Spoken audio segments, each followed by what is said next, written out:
और नरेंद्र मोदी स्टेडियम मोटेरा के उद्घाटन प्रसंग पर आज हम सब के बहुत आग्रहपूर्ण निवेदन को सम्मान करते हुए उपस्थित महामहिम राष्ट्रपति श्रीमान रामनाथ कोविंद जी, भारत की प्रथम महिला श्रीमती सविता कोविंद जी,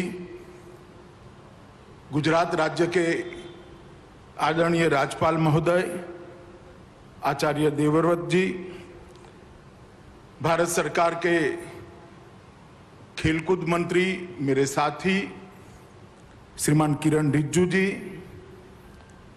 गुजरात सरकार के ऊर्जावान उप मुख्यमंत्री श्रीमान नितिन भाई पटेल जी, संसद सदस्य और जिन्होंने पूरे स्टेडियम की कंस्ट्रक्शन में बहुत योगदान दिया है, ऐसे भाई परिमल नथवाणी जी, गुजरात सरकार के मुख्य सचिव श्री अनिल मुकिम जी, एशियन क्रिकेट काउंसिल के अध्यक्ष बीसीसीआई के सचिव श्रीमान जय जी, श्री धनुराज नथवाणी जी और आज देश भर से आए हुए राज्य के सभी खेलकूद जगत के नामांकित व्यक्तिगण और उपस्थित भाइयों और बहनों, आप सभी को मैं प्रणाम कर मेरी बात की शुरुआत करना चाहता हूं। मित्रों, आज भारत के खेल जगत के इतिहास का स्वर्णिम दिन है।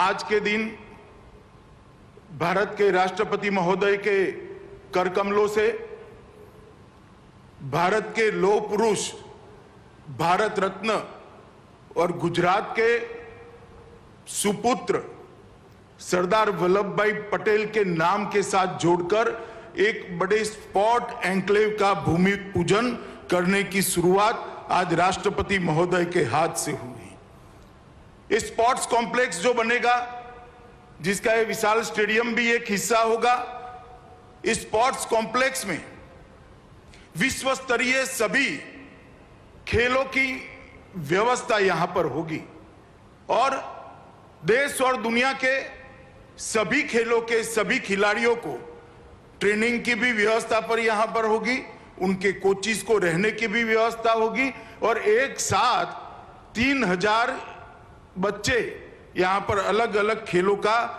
ट्रेनिंग ले सके, इस प्रकार की व्यवस्था का आज निर्माण और उसकी शुरुआत, इसका भूमि पूजन महामहिम राष्ट्रपति महोदय के हाथ से हो रहा है। इसका मुझे बहुत बहुत आनंद और गौरव दोनों है, क्योंकि मैं यहां से सांसद भी हूं। राष्ट्रपति महोदय, आज आप मेरी कॉन्स्टिट्यूएंसी में पधारे हैं, इसलिए सांसद के नाते भी मैं आपका विशेष स्वागत करना चाहता हूं।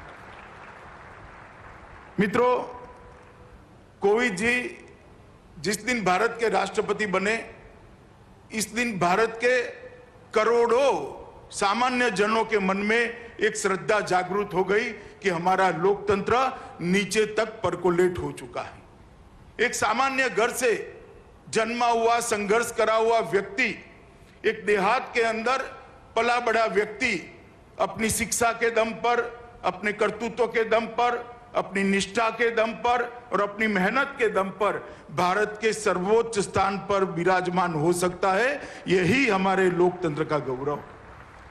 जब मैं पार्टी में था, कोविंद जी भी पार्टी का काम करते थे, हमने साथ में बहुत काम किया है। इतनी सरलता, इतनी लगन, इतनी मेहनत शायद ही किसी व्यक्ति में एक साथ मिलती है।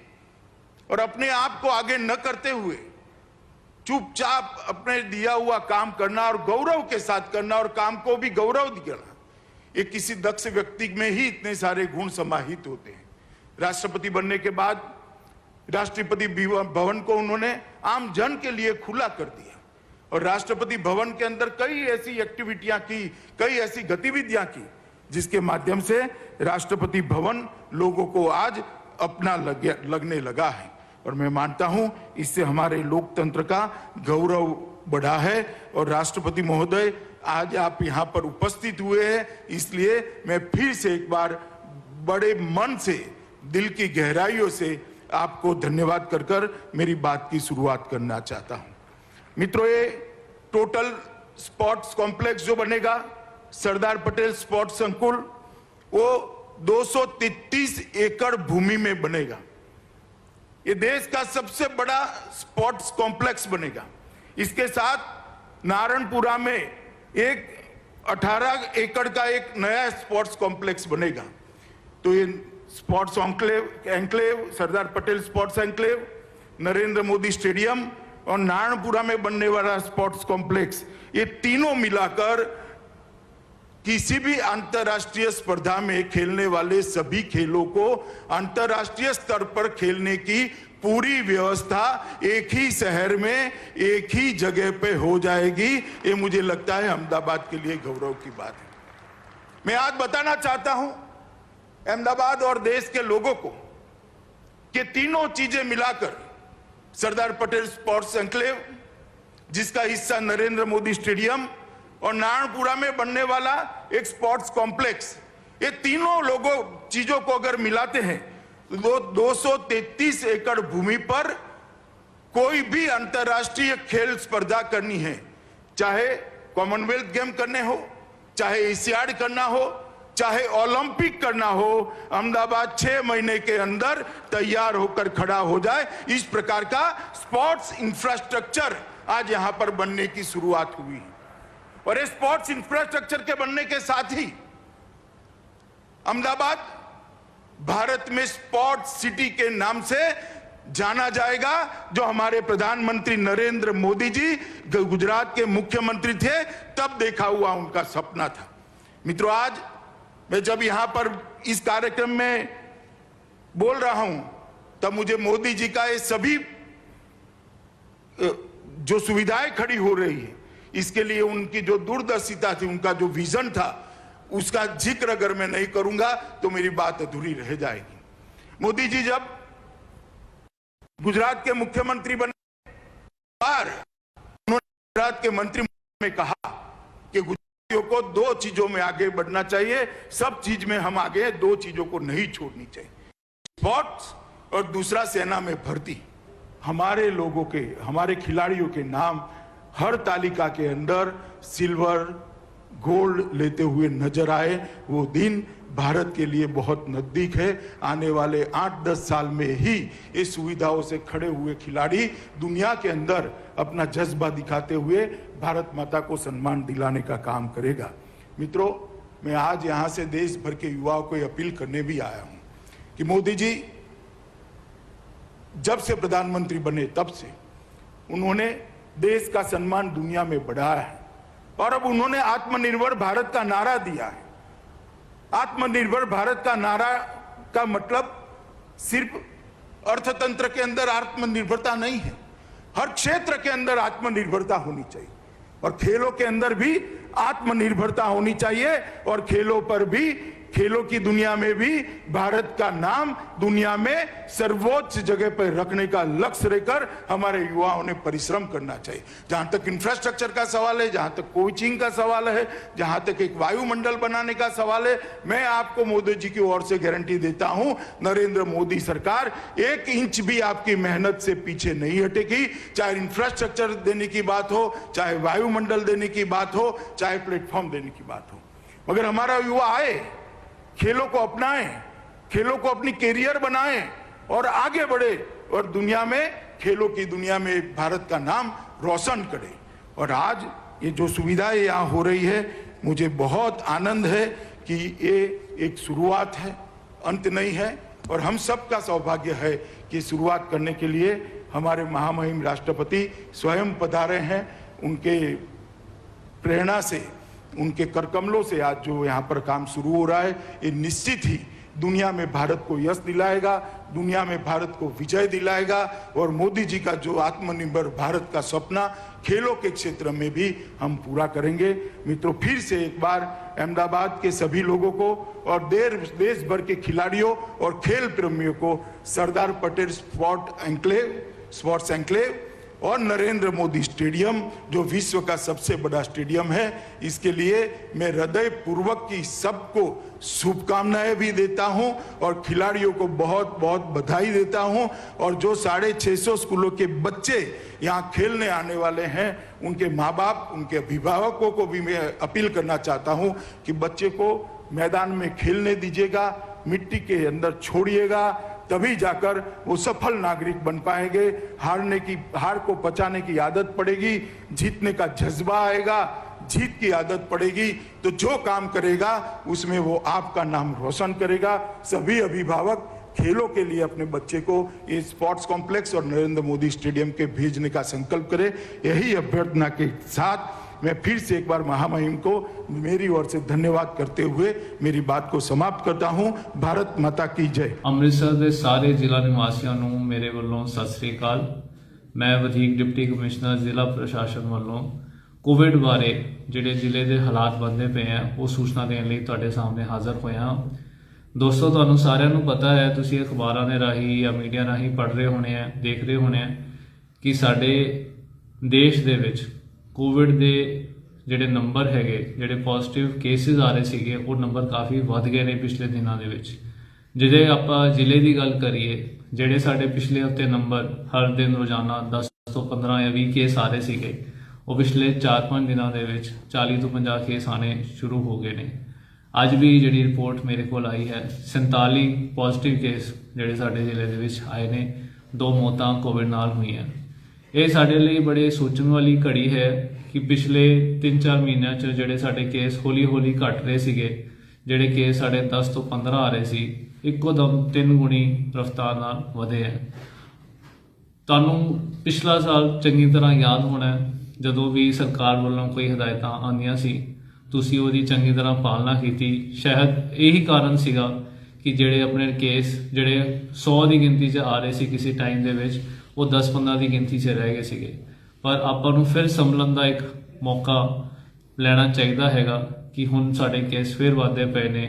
ਜਿਹੜੀ ਆਪਾਂ ਆਦਤਾਂ ਪਿਛਲੇ ਸਾਲ ਪਾਈਆਂ ਸੀ, ਜਿਹੜੀ ਆਪਾਂ ਸਮਾਜਿਕ ਦੂਰੀ ਦੀ ਗੱਲ ਕਰਦੇ ਸੀ, ਜਿਹੜੇ ਆਪਾਂ ਮਾਸਕ ਹਰ ਵੇਲੇ ਮਾਸਕ ਲਾ ਕੇ ਰੱਖਣ ਦੀ ਗੱਲ ਕਰਦੇ ਸੀ, ਉਹ ਫਿਰ ਆਪਾਂ ਨੂੰ ਵਾਪਸ ਆਪਣੇ ਰੂਟੀਨ ਦੇ ਵਿੱਚ ਲਿਆਉਣਾ ਪੈਣਾ ਹੈਗਾ। ਸਰਕਾਰ ਵੱਲੋਂ 2 ਹਦਾਇਤਾਂ ਹੋਰ ਜਾਰੀ ਕੀਤੀਆਂ ਗਈਆਂ ਕਿ ਜਿੰਨੇ ਵੀ ਸਾਡੇ ਸਮਾਗਮ ਬਾਹਰ ਹੁੰਦੇ ਸੀ ਜਾਂ ਆਪਣਾ ਘਰਾਂ 'ਚ ਕਰਾਉਂਦੇ ਸੀ ਜਾਂ ਇੰਡੋਰ ਸਮਾਗਮ ਹੁੰਦੇ ਸੀ, ਭਾਵੇਂ ਉਹ ਸਮਾਜਿਕ ਸਮਾਗਮ ਸੀ, ਭਾਵੇਂ ਧਾਰਮਿਕ ਸਮਾਗਮ ਸੀ, ਭਾਵੇਂ ਕੋਈ ਆਪਾਂ ਸਪੋਰਟਸ ਐਕਟੀਵਿਟੀ ਕੋਈ ਕਰਵਾ ਰਹੇ ਸੀ, ਉਹਦੇ ਉੱਤੇ ਫਿਰ ਤੋਂ 1 ਮਾਰਚ ਤੋਂ ਰਿਸਟ੍ਰਿਕਸ਼ਨ ਸਰਕਾਰ ਵੱਲੋਂ ਲਗਾ ਦਿੱਤੀ ਗਈਆਂ, ਜਿਹਦੇ ਵਿੱਚ ਇੰਡੋਰ ਕਿਸੇ ਵੀ ਇਵੈਂਟ ਲਈ ਸਿਰਫ 100 ਦੀ ਗੈਦਰਿੰਗ ਰੱਖੀ ਜਾਊਗੀ ਐਂਡ ਆਊਟਡੋਰ ਗੈਦਰਿੰਗ ਲਈ ਸਿਰਫ 200 ਬੰਦਿਆਂ ਦੀ ਇਜਾਜ਼ਤ ਹੋਗੀ। ਇਹ ਜਿਹੜੀ ਰਿਸਟ੍ਰਿਕਸ਼ਨਸ ਹੈਗੀਆਂ 1 ਮਾਰਚ ਤੋਂ ਲਾਗੂ ਹੋਣਗੀਆਂ। ਇਹਨਾਂ ਰਿਸਟ੍ਰਿਕਸ਼ਨਸ ਦੇ ਨਾਲ ਨਾਲ ਜਿਹੜਾ 2 ਗਜ਼ ਦੀ ਦੂਰੀ ਤੇ ਮਾਸਕ ਲਾ ਕੇ ਰੱਖਣਾ ਉਹ ਲਾਜ਼ਮੀ ਹੋਵੇਗਾ। ਜਿਵੇਂ ਕਿ ਆਪਣੇ ਨੰਬਰ ਆਫ ਕੇਸਿਸ ਵਧੇ ਹੈਗੇ, ਉਹਦੇ ਨਾਲ ਨਾਲ ਜਿਹੜੇ ਸਾਡੇ ਮਾਈਕਰੋ ਕੰਟੇਨਮੈਂਟ ਜ਼ੋਨ ਬਣਦੇ ਸੀਗੇ, ਉਹ ਪਿਛਲੇ ਕਾਫੀ ਸਮੇਂ ਤੋਂ ਨਹੀਂ ਬਣਦੇ ਪਏ ਸੀਗੇ, ਪਰ ਹੁਣ ਦੁਬਾਰਾ ਨੰਬਰ ਵਧਣ ਦੇ ਕਾਰਨ ਅਸੀਂ 2 ਮਾਈਕਰੋ ਕੰਟੇਨਮੈਂਟ ਜ਼ੋਨ ਵੀ ਜਿਹੜੇ ਡਿਕਲੇਅਰ ਕੀਤੇ ਨੇ। ਇੱਕ ਸਾਡਾ micro containment zone Batala road ਤੇ ਬਣਿਆ ਹੈਗਾ ਤੇ ਇੱਕ ਸਾਡਾ ਮਖਬੂਲਪੁਰਾ ਰੋਡ ਤੇ ਬਣਿਆ।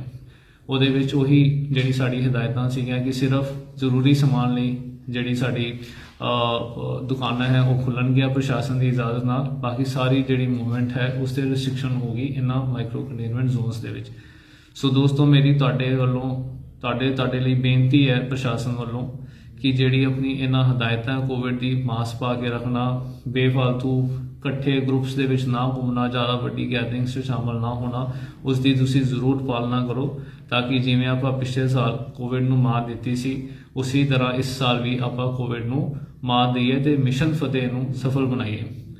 ਕੋਵਿਡ ਦੇ ਨਾਲ ਨਾਲ ਦੋਸਤੋ ਇੱਕ ਹੋਰ ਮੇਰੀ ਤੁਹਾਡੇ ਤੋਂ ਨਾਲ ਗੁਜ਼ਾਰਿਸ਼ ਹੈ ਕਿ ਪੰਜਾਬ ਸਰਕਾਰ ਵੱਲੋਂ ਸਰਬੱਤ ਸਿਹਤ ਬੀਮਾ ਯੋਜਨਾ ਦੀ ਜਿਹੜੀ ਸਕੀਮ ਉਹ ਚਲਾਈ ਜਾ ਰਹੀ ਹੈ, ਜਿਹਦੇ ਵਿੱਚ ਲਾਭਪਾਤਰੀ ਆਪਣੇ ਪਿੰਡ ਦੇ ਨੀਅਰੈਸਟ ਜਿਹੜੇ ਕਾਮਨ ਸਰਵਿਸ ਸੈਂਟਰ ਹੈ ਜਾਂ VLE ਵੀ ਉਹਨਾਂ ਨੂੰ ਆਖਿਆ ਜਾਂਦਾ ਹੈਗਾ, ਜਿਹੜੇ ਆਪਰੇਟਰ ਉਸ ਨੂੰ ਚਲਾਉਂਦੇ ਨੇ, ਉੱਥੇ ਜੇ ਤੁਸੀਂ ਲਾਭਪਾਤਰੀ ਹੋ, ਜੇ ਤੁਸੀਂ ਜੇ ਫਾਰਮ ਹੋਲਡਰ ਹੋ, ਜੇ ਤੁਸੀਂ ਨੀਲੇ ਕਾਰਡ ਹੈ ਤੁਹਾਡੇ ਬਣੇ ਹੋਏ, ਤਾਂ ਤੁਸੀਂ ਸਰਬੱਤ ਸਿਹਤ ਬੀਮਾ ਯੋਜਨਾ, ਜਿਸ ਨੂੰ ਆਯੁਸ਼ਮਾਨ ਭਾਰਤ ਸਕੀਮ ਵੀ ਕਹਿੰਦੇ ਆ, ਉੱਥੇ ਜਾ ਕੇ ਆਪਣਾ ਜਿਹੜਾ ਕਾਰਡ ਬਣਵਾ ਸਕਦੇ ਹੋ, ਜਿਹਦੇ ਵਿੱਚ ਤੁਹਾਡੇ ਪਰਿਵਾਰ ਨੂੰ 5 ਲੱਖ ਤੱਕ ਦਾ ਸਿਹਤ ਬੀਮਾ ਜਿਹੜਾ ਉਹਦਾ ਲਾਭ ਮਿਲਦਾ ਹੈਗਾ।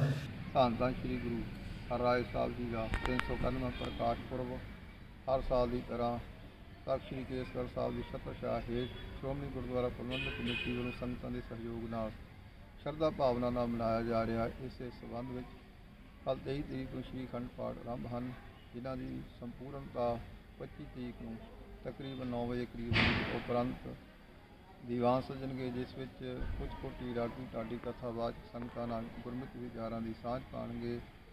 ਇਸੇ ਸੰਬੰਧ ਵਿੱਚ ਹਰ ਸਾਲ ਦੀ ਤਰ੍ਹਾਂ ਗੁਰਦੁਆਰਾ ਸ਼ੀਸ਼ ਮਹਿਲ ਸਾਹਿਬ ਤੋਂ ਅੱਜ ਮਹਾਨ ਨਗਰ ਕੀਰਤਨ ਆਰੰਭ ਹੋ ਕਰਕੇ ਜੋ ਵੱਖ-ਵੱਖ ਪੜਾਵਾਂ ਤੋਂ ਹੁੰਦਾ ਹੋਇਆ ਗੁਰਦੁਆਰਾ ਸ਼ੀਸ਼ ਮਹਿਲ ਵਿਖੇ ਸੰਪੂਰਨ ਹੋਇਆ। ਵੱਖ-ਵੱਖ ਪੜਾਵਾਂ 'ਤੇ ਸੰਗਤਾਂ ਦੀ ਪ੍ਰੇਮੀਆਂ ਵੱਲੋਂ ਫਰੂਟ ਨਾਲ ਮਠਿਆਈ ਨਾਲ ਸੇਵਾ ਕੀਤੀ ਗਈ ਹੈ।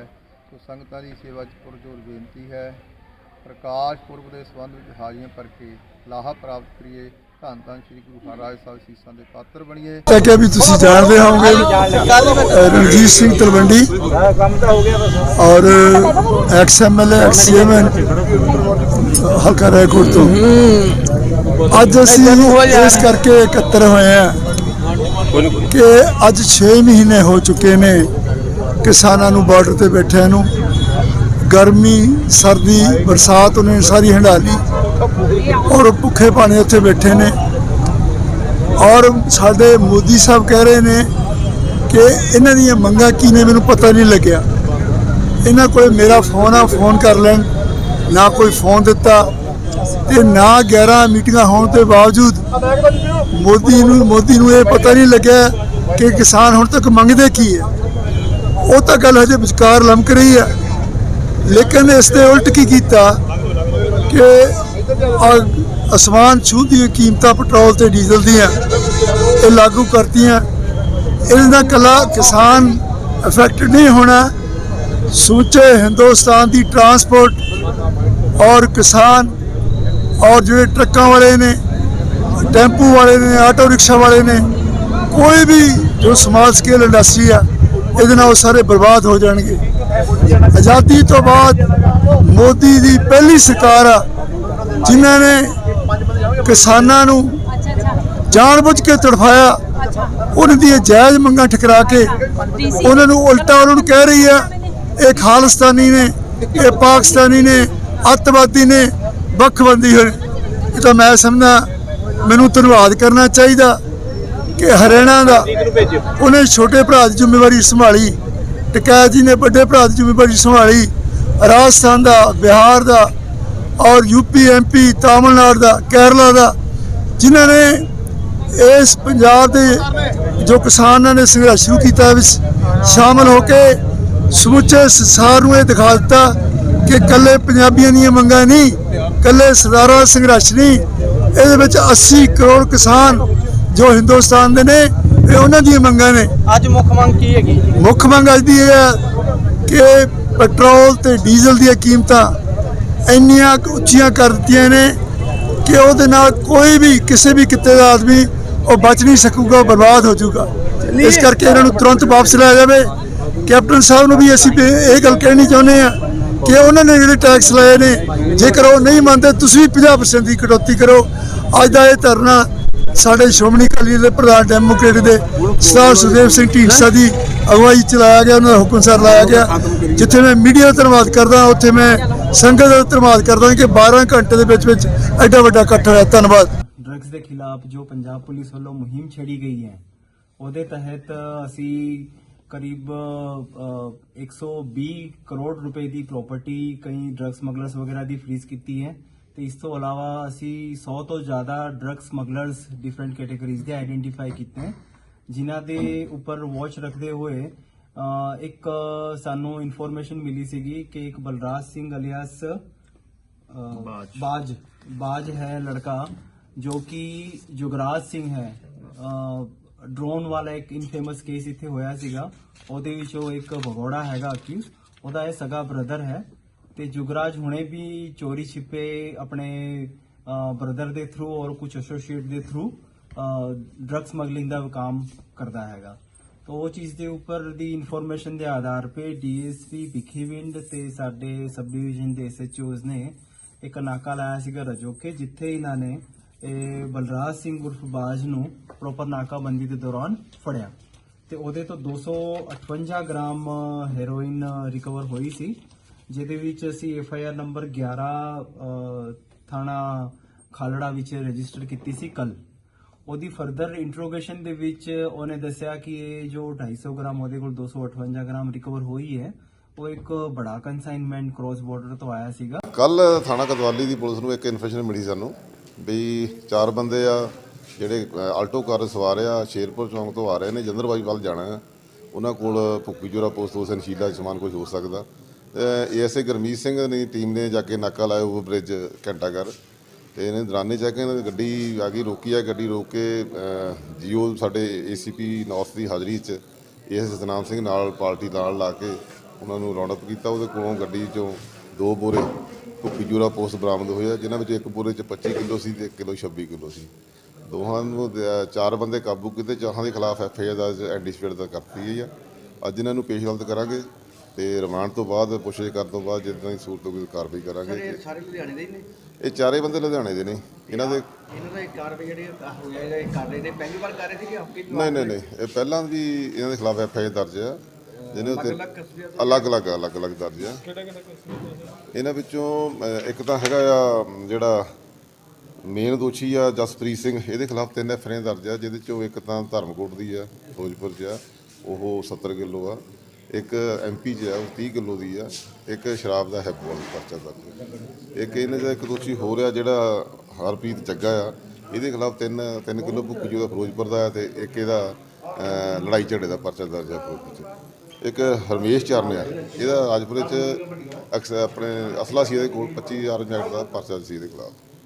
ਅੱਜ ਕਹਿੰਦੇ ਨਾ ਆਪਣਾ ਕੰਮ ਬੰਦਾ ਬਾੜ ਵਿੱਚ ਆਏ ਜਨਤਾ, ਤੇ ਸਾਰੀ ਜਨਤਾ ਨੂੰ ਬਾੜ ਤੇ ਪਾਤਾ। ਅੱਜ ਜਨਤਾ ਪਰੇਸ਼ਾਨ ਹੈ, ਵਪਾਰੀ ਪਰੇਸ਼ਾਨ, ਕਿਸਾਨੀ ਪਰੇਸ਼ਾਨ, ਮਜ਼ਦੂਰ ਪਰੇਸ਼ਾਨ। ਕੁਛ ਕੌਣ ਹੈ? ਕੁਛ ਮੋਦੀ ਸਾਹਿਬ ਦੀ ਸਰਕਾਰ ਹੈ, ਕੈਪਟਨ ਕਾਂਗਰਸ ਦੀ ਸਰਕਾਰ ਹੈ, ਉਹ ਬੜੇ ਖੁਸ਼ ਹੈ ਕਿਉਂਕਿ ਡੀਜ਼ਲ ਦੇ ਉੱਤੇ, ਪੈਟਰੋਲ ਦੇ ਉੱਤੇ 20 ਰੁਪਏ ਦੇ ਕਰੀਬ ਟੈਕਸ ਪੰਜਾਬ ਗੌਰਮੈਂਟ ਲੈ ਰਹੀ ਹੈ, 32 ਰੁਪਏ ਦੇ ਕਰੀਬ ਸੈਂਟਰ ਸਰਕਾਰ ਲੈ ਰਹੀ ਹੈ ਤੇ 3 ਰੁਪਏ ਡੀਜ਼ਲ ਦੀ ਕਮਿਸ਼ਨ ਹੈ ਜਿਹੜਾ ਵੇਚਦਾ, ਉਹਨਾਂ ਨੂੰ ਬਹੁਤ ਘੱਟ ਹੈ। ਤੇ ਜੇ MSP ਮੰਗੀਏ ਤਾਂ ਨਹੀਂ ਦੇਣੀ, ਤੇ ਡੀਜ਼ਲ ਪੈਟਰੋਲ ਤੇ ਤੁਸੀਂ ਆਪ ਜਿਹੜਾ ਆਪਣਾ ਟੈਕਸ 120% ਲੈ ਸਕਦੇ ਹੋ। ਇਸ ਤੋਂ ਵੱਧ ਮਾੜਾ ਕੰਮ ਨਹੀਂ ਸਕਦਾ। ਨਾਲ ਦੀ ਹਰਿਆਣਾ ਚੱਲ ਜਾਓ, ਹਿਮਾਚਲ ਚੱਲ ਜਾਓ ਜਾਂ ਚੰਡੀਗੜ੍ਹ ਚੱਲ ਜਾਓ, ਜਿਹੜੀ ਸਟੇਟ ਚੱਲ ਜਾਓ, 5-6 ਰੁਪਏ ਘੱਟ ਮਿਲ ਜੂਗਾ। ਤੇ ਘੱਟੋ ਘੱਟ ਇਹ 40 ਰੁਪਏ ਵੀ ਦੇ ਸਕਦੇ ਆ ਜਨਤਾ ਨੂੰ। ਜੇ GST 'ਚ ਲੈਣ 40 ਰੁਪਏ ਮਿਲਦਾ, ਪਰ ਇਹ ਲੁੱਟਣ ਤੇ ਆਈ ਹੋਈ ਹੈ। ਤੇ ਜੇ ਲੁੱਟਣ ਦੇ ਖਿਲਾਫ ਅੱਜ ਸਾਡਾ ਟਰੋਲ ਹੈ। ਜੇ ਤੁਸੀਂ ਨਹੀਂ ਮੁੜੇ ਤੇ 100 ਰੁਪਏ ਦੀ ਸ਼ੀਸ਼ੀ ਵੇਚਣੀ ਪਊਗੀ ਤੇ ਲੋਕ ਯਾਦ ਰੱਖਣਗੇ ਇਹ ਮੋਦੀ ਸਰਕਾਰ ਤੇ ਕੈਪਟਨ ਸਰਕਾਰ ਹੈ। ਮੈਂ ਮਹੰਤ ਗੌਰਵਗਿਰੀ, ਚੇਲਾ ਮਹੰਤ ਸ਼੍ਰੀ ਜਗਦੀਸ਼ਗਿਰੀ, ਚੇਲਾ ਮਹੰਤ ਸ਼੍ਰੀ ਹਰਦਿਆਲਗਿਰੀ, ਡੇਰਾ ਬਾਬਾ ਸਰਸਵਤੀ ਗਿਰ, ਮੰਦਿਰ ਸਿੰਘ ਭਵਾਨੀ, ਸੁਲਤਾਨਪੁਰ ਲੋਧੀ। ਮੇਰੇ ਗੁਰੂ ਮਹੰਤ ਜਗਦੀਸ਼ਗਿਰ ਨੇ ਚੋਲਾ 10 ਜਨਵਰੀ 2020 ਨੂੰ ਛੱਡਿਆ ਸੀ। ਉਸ ਤੋਂ ਬਾਅਦ ਭੇਖ ਵੱਲੋਂ ਮੈਨੂੰ 22/1/2020 ਨੂੰ ਇਸ ਡੇਰੇ ਦਾ ਮਹੰਤ ਨਿਯੁਕਤ ਕੀਤਾ ਗਿਆ ਸੀ। ਸਰਕਾਰ ਦੀਆਂ ਹਦਾਇਤਾਂ ਮੁਤਾਬਕ ਡਿਪਟੀ ਕਮਿਸ਼ਨਰ ਕਪੂਰਥਲਾ ਜੀ ਦੇ ਹੁਕਮਾਂ ਅਨੁਸਾਰ SDM ਸੁਲਤਾਨਪੁਰ ਲੋਧੀ ਡਾਕਟਰ ਚਾਰੂ ਮਿਤਾ ਜੀ ਤੇ ਸ਼੍ਰੀ ਵਿਨੋਦ ਕੁਮਾਰ ਸ਼ਰਮਾ ਤਹਿਸੀਲਦਾਰ ਸਾਹਿਬ ਦੀ ਹਾਜ਼ਰੀ ਵਿੱਚ ਅੱਜ ਭੇਖ ਵੱਲੋਂ ਭੇਖ ਪੰਚ ਦਸ਼ਨਾਮ ਪੰਚ ਸ਼੍ਰੀ ਜੂਨਾ ਬੇਖ ਗੁਸਾਈਆਂ ਰਜਿਸਟਰਡ ਸਮਸਤ ਭਾਰਤ ਵੱਲੋਂ ਮੇਰੀ ਮਹੰਤੀ ਨੂੰ ਕਨਫਰਮ ਕੀਤਾ ਗਿਆ ਹੈ। SDM ਸਾਹਿਬ ਤੇ ਤਹਿਸੀਲਦਾਰ ਸਾਹਿਬ ਦੀ ਹਾਜ਼ਰੀ DC ਸਾਹਿਬ ਦੇ ਹੁਕਮਾਂ ਨਾਲ ਉੱਥੇ ਕੀਤੀ ਗਈ ਸੀ। ਭੇਖ ਵੱਲੋਂ ਤੇ ਪ੍ਰਸ਼ਾਸਨ ਵੱਲੋਂ ਜੋ ਵੀ ਡੇਰੇ ਸੰਬੰਧੀ ਮੈਨੂੰ ਹਦਾਇਤਾਂ ਦਿੱਤੀਆਂ ਨੇ, ਮੈਂ ਉਹਨਾਂ ਦੀ ਪਾਲਣਾ ਕਰਾਂਗਾ। ਨੇਕ ਚਾਲ ਚੱਲਣ ਰੱਖਦੇ ਹੋਏ ਡੇਰੇ ਵਿੱਚ ਆਪਣੀ ਸੇਵਾ ਨੂੰ ਆਪਣੇ ਅੰਤਿਮ ਸਮਾਂ ਤੱਕ ਪੂਰੀ ਇਮਾਨਦਾਰੀ ਤੇ ਤਨਦੇਹੀ ਨਾਲ ਨਿਭਾਵਾਂਗਾ। ਮੈਂ ਮਹੰਤ ਰਵੇਸ਼ਣਾ ਸਰਸਵਤੀ, ਜਨਰਲ ਸੈਕਟਰੀ 10 ਰਾਮ ਸ਼੍ਰੀ ਪੰਜਣਾ ਬੇਗ ਗੁਸਾਈਆਂ ਰਜਿਸਟਰਡ ਸਮਸਤ ਭਾਰਤ। ਅੱਜ ਅਸੀਂ ਮੰਦਰ ਸਿੰਘ ਭਵਾਨੀ ਸਰਸਵਤੀ ਮਾਤਾ ਮੰਦਰ ਦੇ ਵਿੱਚ ਗੌਰਵਗਿਰੀ ਜੀ ਦੀ ਮਹੰਤੀ ਕਨਫਰਮ ਕਰਨੀ ਸੀ, ਜਿਹੜੀ ਕਿ FCR ਨੇ DC ਰਾਹੀਂ SDM ਨੂੰ ਭੇਜਿਆ ਕਿ ਇਹਨਾਂ ਦੀ ਮਹੰਤੀ ਕਨਫਰਮ ਕੀਤੀ ਜਾਏ, ਕਿਉਂਕਿ ਸਾਡੇ ਸਵਰਗੀ ਮਹੰਤ ਜਗਦੀਸ਼ਗਿਰੀ ਜੀ ਦੇ ਚੇਲਾ ਗੌਰਵਗਿਰੀ ਸਨ। ਇਹਨਾਂ ਨੂੰ 22/1/20 ਨੂੰ ਮਹੰਤ ਨਿਯੁਕਤ ਕੀਤਾ ਸੀ। ਅੱਜ DC ਦੇ ਹੁਕਮਾਂ ਦੇ ਨਾਲ ਦੁਬਾਰਾ ਇਹਨਾਂ ਨੂੰ ਉਹੀ ਮਹੰਤੀ ਕਨਫਰਮ ਕੀਤੀ ਗਈ ਹੈ ਔਰ ਮਹੰਤ ਗੌਰਵਗਿਰੀ ਦੀ ਡਿਊਟੀ ਇਹੋ ਹੀ ਹੈ ਕਿ ਆਏਗੀ ਦੀ ਸੇਵਾ ਕਰੇ ਤੇ ਮੰਦਰ ਦੀ ਚੱਲ ਸੰਪਤੀ ਨੂੰ ਸੰਭਾਲ ਕੇ ਰੱਖੇ, ਉਹਨੂੰ ਖੁਰਦ-ਬੁਰਦ ਨਾ ਕਰੇ, ਨੇਕ ਚਾਲ ਚੱਲਣ ਦੇਵੇ। ਇੱਥੇ ਪਹਿਲਾਂ ਮਹੰਤ ਜਗਦੀਸ਼ਗਿਰੀ ਸੀ, ਜਿਹੜੇ ਕਿ ਆਪਣੇ ਗੁਰੂ ਹੋਣਾ ਦੇ ਚੇਲੇ ਸੀ। ਉਹ ਮਹੰਤ ਹਰਦਿਆਲਗਿਰੀ ਜੀ ਦੇ ਚੇਲੇ ਸਨ ਉਹ ਕਰਦੇ ਰਹੇ। ਨਵੇਂ ਚੁਣੇ ਗਏ ਜਿਹੜੇ ਮੰਨਤਾ ਉਹਨਾਂ ਨੂੰ ਤੁਸੀਂ ਕੀ ਹਦਾਇਤਾਂ ਦਿੱਤੀਆਂ?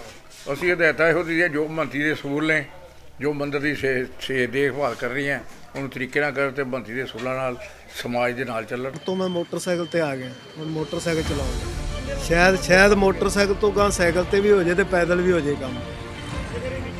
ਆਮ ਬੰਦਾ ਤਾਂ ਰੋਟੀ ਨਹੀਂ ਖਾ ਸਕਦਾ, ਹੋਰ ਕੀ ਕਰਨਾ ਹੈ।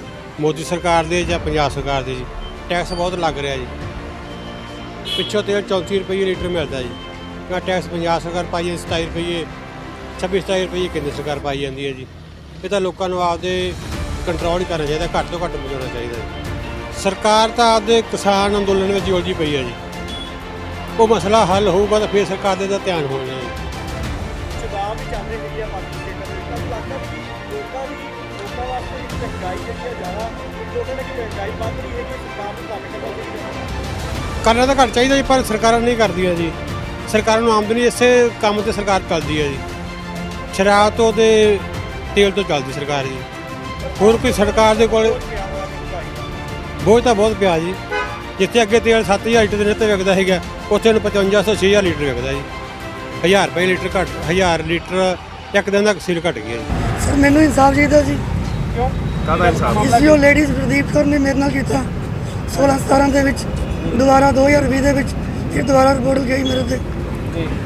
ਜਦੋਂ ਮੈਂ ਤੋਂ ਪੈਸੇ ਮੰਗੇ ਉਹ ਪੁਲਿਸ ਵਾਲੇ ਮੈਨੂੰ ਫੋਨ ਤੇ ਧਮਕੀ ਦਿੰਦੇ ਸੀਗੇ। ਨਹੀਂ ਕਿਉਂ ਤੁਹਾਡੇ ਕੋਲ ਪੈਸੇ ਦੇ ਕੀ ਲੈਣ ਦੇ ਚੱਕਰ ਕੀ ਤੁਹਾਡਾ? ਠੀਕ ਹੈ, ਮੇਰੀ ਫਰੈਂਡ ਸੀਗੀ ਜੀ, ਸਾਡੇ ਰਿਲੇਸ਼ਨ ਵੀ ਸੀ, ਮਿਲਦੀ ਸੀ ਮੈਨੂੰ। ਇਹਦੇ ਆਪਣੇ ਹੀ ਹਸਬੈਂਡ ਨੇ ਆਪਣੇ ਹੀ ਯਾਰ ਦੋਸਤ 6 ਵਾਰੀ ਦੇ ਉੱਪਰ ਚੜ੍ਹੇ ਜੀ। ਅੱਛਾ ਜੀ, ਹੁਣ ਤੁਹਾਡਾ ਕੀ ਮੰਗ ਹੈ ਤੁਸੀਂ? ਮੈਨੂੰ ਮੇਰਾ ਇਨਸਾਫ ਮਿਲਣਾ ਚਾਹੀਦਾ ਜੀ। ਇਹ ਕਹਿੰਦੀ ਆ ਜੀ ਬੈਂਸ ਨੇ ਮੇਰੇ ਨਾਲ 15 ਵਾਰੀ ਬਲਾਤਕਾਰ ਕੀਤਾ। ਜਦੋਂ ਪਹਿਲੀ ਵਾਰੀ ਹੋਇਆ ਸੀ ਉਦੋਂ ਨੇ ਕੰਪਲੇਂਟ ਕਿਉਂ ਨਹੀਂ ਦਿੱਤੀ? ਜੇ ਉਦੋਂ ਡਰਦੀ ਸੀ ਬੈਂਸ ਤੋਂ ਐਮਐਲਏ ਤੋਂ, ਤੇ ਹੁਣ ਕਿਉਂ ਬੈਠੀ ਹੈ ਤੇਰੇ? ਤੇ ਹੁਣ ਤੁਹਾਡੀ ਇੱਥੇ ਮੰਗ ਇਹੀ ਹੈ ਕਿ ਤੁਹਾਨੂੰ ਇਨਸਾਫ। ਮੈਨੂੰ ਇਨਸਾਫ ਦਿਓ। ਆਰਪੀਆ ਜਾਂ ਲਾਈਵ ਇਹ ਧਰਨੇ ਤੇ ਤੁਹਾਡੇ ਓਪੋਜਿਟ ਬੈਠੇ ਨੇ, ਕੀ ਲੱਗਦਾ ਤੁਹਾਨੂੰ ਕੌਣ ਨੇ? ਕੀ ਸਰ ਨਾ ਤਾਂ ਮੈਨੂੰ ਪਤਾ, ਨਾ ਮੈਂ ਜਾਣਨਾ ਚਾਹੁੰਦੀ ਹਾਂ ਕੌਣ ਆ। ਮੈਨੂੰ ਪਤਾ ਕਿ ਮੈਂ ਇੱਥੇ ਕਾਰਵਾਈ ਕਰਾਉਣ ਲਈ ਬੈਠੀ ਹਾਂ। FIR ਦੀ ਰਿਪੋਰਟ ਮਿਲੂਗੀ, ਮੈਂ ਇੱਥੇ ਉੱਡ ਜੂੰਗੀ। ਠੀਕ ਹੈ ਨਾ, ਮੈਨੂੰ ਕਿਸੇ ਨਾਲ ਕੋਈ ਮਤਲਬ ਨਹੀਂ, ਕੋਈ ਕਿੱਦਾਂ ਆਉਂਦਾ ਕਿੱਥੇ ਜਾਂਦਾ ਆਈ ਡੋਂਟ ਨੋ। ਨਾ ਮੈਨੂੰ ਚਾਹੀਦੀ ਹੈ ਕੋਈ ਖਬਰ ਕਿਸੇ ਦੀ। ਠੀਕ ਹੈ ਨਾ, ਨਾ ਮੈਨੂੰ ਕੋਈ ਹੈਗਾ ਹੈ ਕਿ ਬੈਠਾ ਉਹ ਆਪਣੇ ਹੱਕ ਲਈ ਬੈਠਾ, ਕੋਈ ਬੈਠਾ ਰਹੇ। ਨਹੀਂ, ਉਹਨਾਂ ਦਾ ਦੋਸ਼ ਹੈ ਕਿ ਇੱਕ ਮਹਿਲਾ ਮਾ ਦੋਸ਼ ਹੈ ਕਿ ਉਹਨਾਂ ਦੇ ਗਲਤ ਇਲਜ਼ਾਮ ਲਾ ਰਹੇ ਹੋ, ਫੋਟੋ ਨੇ ਗਲਤ ਵਰਤੀ ਹੈ, ਤੇ ਇੱਕ ਵਿਅਕਤੀ ਵੀ ਗੰਭੀਰ ਦੋਸ਼ ਲਾ ਰਿਹਾ ਤੁਹਾਡੇ ਦੇ ਉੱਪਰ। ਕਿਹੜੀ ਫੋਟੋ ਗਲਤ ਵਰਤੀ ਹੈ? ਉਹ ਮਹਿਲਾ ਦਾ ਕਹਿਣਾ ਕਿ ਤੁਸੀਂ ਉਹਨੂੰ ਬਦਨਾਮ ਕਰ ਰਹੇ ਹੋ ਕਿ ਫੋਟੋ ਇਸਤੇਮਾਲ ਕੀਤੀ ਹੈ। ਕਿਹੜੀ ਫੋਟੋ? ਕਿਹੜੀ ਮਹਿਲਾ ਕਹਿ ਰਹੀ ਹੈ? ਉਹ ਤੇ ਨਹੀਂ ਬੈਠੀ। ਬੁਲਾਓ ਕਿਹੜੀ ਮਹਿਲਾ ਆ? ਜਿੱਥੇ ਤੂੰ ਸਾਈਡ ਹੋ ਜਾ ਬੇਟਾ, ਰੁਕ ਜਾ।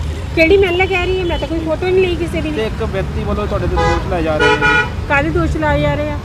ਕੋਈ ਵਿਅਕਤੀ ਵੱਲੋਂ ਹਾਂਜੀ, ਉਹ ਵਿਅਕਤੀ ਤੁਹਾਡੇ ਦੋਸ਼ ਲਾ ਰਹੇ ਕਿ ਉਹ ਵੀ ਕਹਿੰਦੇ ਸਾਫ਼ ਸਮਝਦੇ ਹੈ। ਹਾਂਜੀ, ਕੋਈ ਪੈਸੇ ਦਾ ਕਿੰਨੇ ਤੁਹਾਨੂੰ ਕੀ ਹੈਗਾ? ਉਹਨੂੰ ਕਹੋ ਕੋਰਟ 'ਚ ਆ ਜਾ।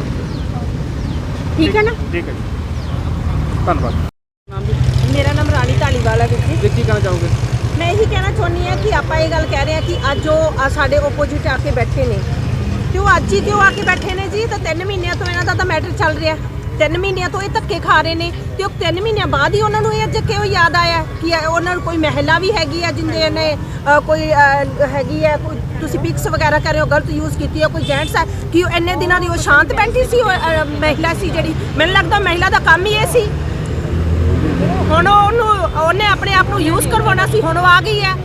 ਜੀ ਠੀਕ ਹੈ ਨਾ। ਤੇ ਤੁਹਾਡਾ ਹੁਣ ਅੱਗੇ ਕੀ ਤੁਹਾਡੀ ਕੀ ਮੰਗ ਹੈ? ਮੰਗ ਇਹੀ ਹੈ ਵੀਰ ਜੀ, ਅਸੀਂ ਪਰਚਾ ਦਰਜ ਕਰਵਾਵਾਂਗੇ। ਜੋ ਇਹਦੇ ਨਾਲ ਧੱਕਾ ਹੋਇਆ, ਜਿੰਨੀ ਦੇਰ ਤੱਕ ਉਹ ਨਹੀਂ ਹੋਏਗਾ ਉਨੀ ਦੇਰ ਤੱਕ ਅਸੀਂ ਇੱਦਾਂ ਹੀ ਪ੍ਰੋਟੈਕਟ ਕਰਾਂਗੇ। 1 ਤਰੀਕ ਨੂੰ ਅਸੀਂ ਚੰਡੀਗੜ੍ਹ ਜਾ ਰਹੇ ਹਾਂ, ਉੱਥੇ ਵੀ ਸਾਡਾ ਇਹੀ ਹੋਏਗਾ। ਅਸੀਂ CM ਸਾਹਿਬ ਦੀ ਕੋਠੀ ਨੂੰ ਘੇਰਾਂਗੇ। ਖਬਰਾਂ ਨਾਲ ਜੁੜੇ ਰਹੋ ਦਿਨ ਰਾਤ ਸਿਰਫ ਪੰਜਾਬ ਵਾਇਰ ਨਿਊਜ਼ ਦੇ ਨਾਲ।